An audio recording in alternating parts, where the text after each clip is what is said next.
Man, I gotta get some of these movie videos done. God, I got so many. What am I gonna do? I guess I'll cut one right now. How you doing, everybody? Justin, in conjunction with the 2011 Donkey Punch Central Awards, bringing you my personal awards now from the realm of movies.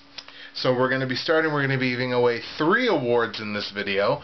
I'm going to dish on 3 movies that I expected more from. I'm going to give out the award for I Can't Believe I Loved This Movie, and the award for I Can't Believe I Hated This Movie. We're going to start with the ones that I expected a little bit more from. We're going to start in the middle. These aren't necessarily movies that I disliked by any means. They're just movies that I expected a little bit more from. I'm going to start with number 3 on the list, which was Priest. Priest, I was very high on Priest. Because the graphic novel is fantastic. It's, in my opinion, one of the greatest graphic novels ever written. So I was very high on it at the start. I was very happy to know that they were making a movie. Ultimately, I don't know why they got the rights to the movie, because they didn't really need it.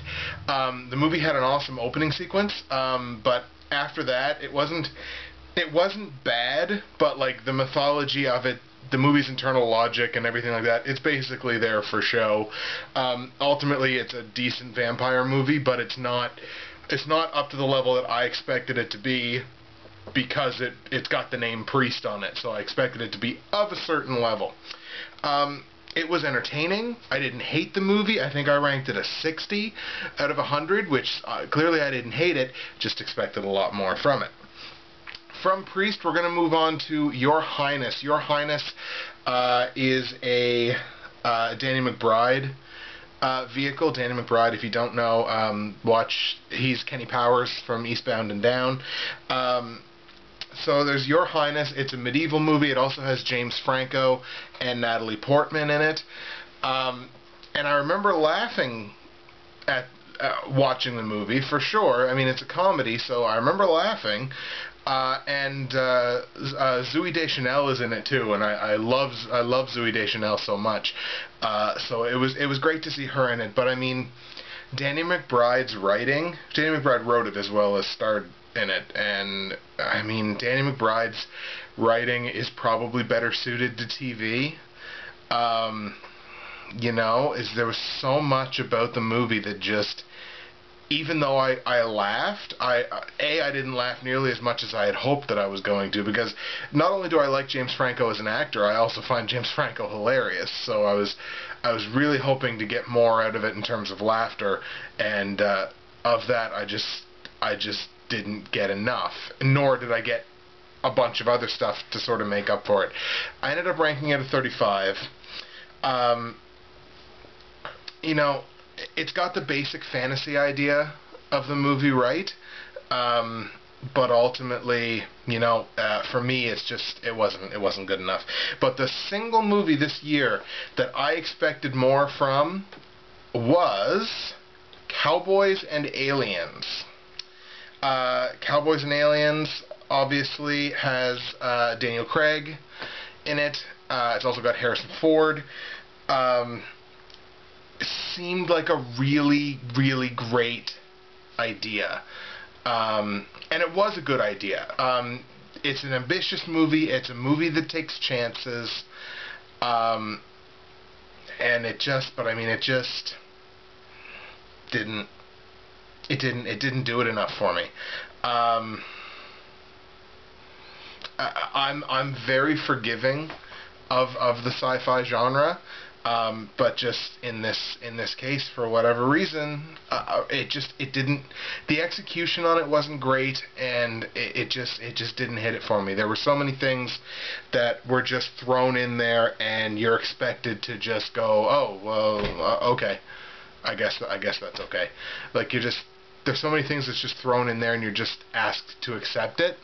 And usually in sci-fi I can do that. This movie, I simply could not. So Cowboys and Aliens was the #1 movie this year that I expected more from, and I didn't really get it. I ended up ranking it a 55. So it's not ranked poorly. It's just a solid concept that just didn't have the execution to to back it up. And I think that's all that I really wanted to say about it. You know, yeah, just for whatever reason, just didn't work for me. So, Cowboys and Aliens, #1 on that list. Alright, I can't believe I hated this movie. There was one single movie this year that I can't believe I ended up hating it as much as I did. And that was Final Destination 5. Final Destination 5 ended up ranking a 30, and again, is a genre that I'm usually very forgiving to. There have been very few, like, sort of straight action horror movies that I end up giving poor rankings to, as long as they try. And this, they've clearly stopped. They've clearly stopped trying. Apparently this is a prequel. Again, I couldn't give enough of a shit about the franchise, really, to bother putting too much research into it, but I did find out that it's a prequel. I guess the final scene in the movie intersects with the opening scene from the first movie, the very first Final Destination movie, apparently. I don't know. I look at the production team, like, when I look at movies that have had, like, 3, 4, 5 sequels, I tend to look at, like, who's done them? Has there been a lot of overlap? Like, have the same people had this franchise for a long time? And I think there are only 1 or 2 people that are still around in the production and everything of these movies, and I think they're fairly important people, or fairly unimportant people, rather. The distributor and 1 producer. You know, and that's usually pretty telling, that, like, most of the people that made the first couple of movies is just like, you know what, fuck this, we don't want to stick around. I thought a lot of the deaths were kind of lame. A lot of people said that this one had the best deaths yet. I didn't see it. I thought some of them were really hackneyed and stale, stuff that you would have expected to see from horror movies in the early 90s. And I mean, 2011, it doesn't get it done. You know, the acting in it was not very good, and I think they were trying to go for at least a certain degree of serious.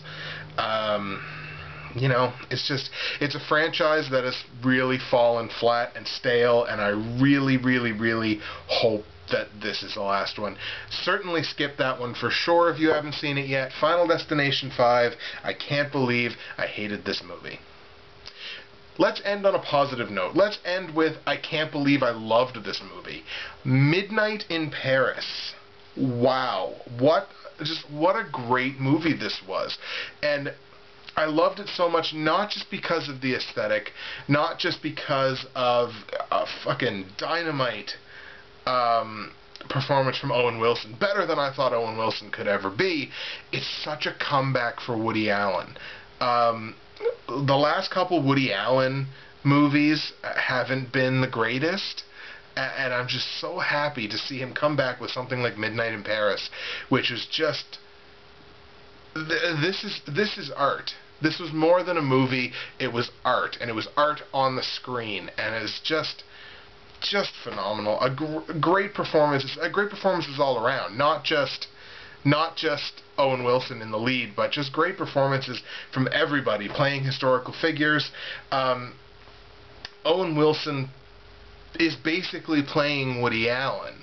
He's playing Woody Allen in the same, he's playing Woody Allen in a totally different, in a different timeline. Basically, he's in a lot of ways, this is a Woody Allen biopic of, a man that feels like he would be so much better off in a different time, way back in time, only to find out that, people way back in time thought, oh my God, I wish I would have been born in an even further back time. So it's trying to say that it's certainly not exclusive to us in the 21st century to feel like we would have been better off born in another time. It's got a great message to it, visually beautiful movie, performances off the charts.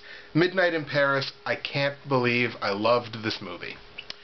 Rated a 90 on Criticker, so you'll probably see it pop up in my top 20 this year. Thank you so much for taking the time to watch. Please continue to watch my awards videos.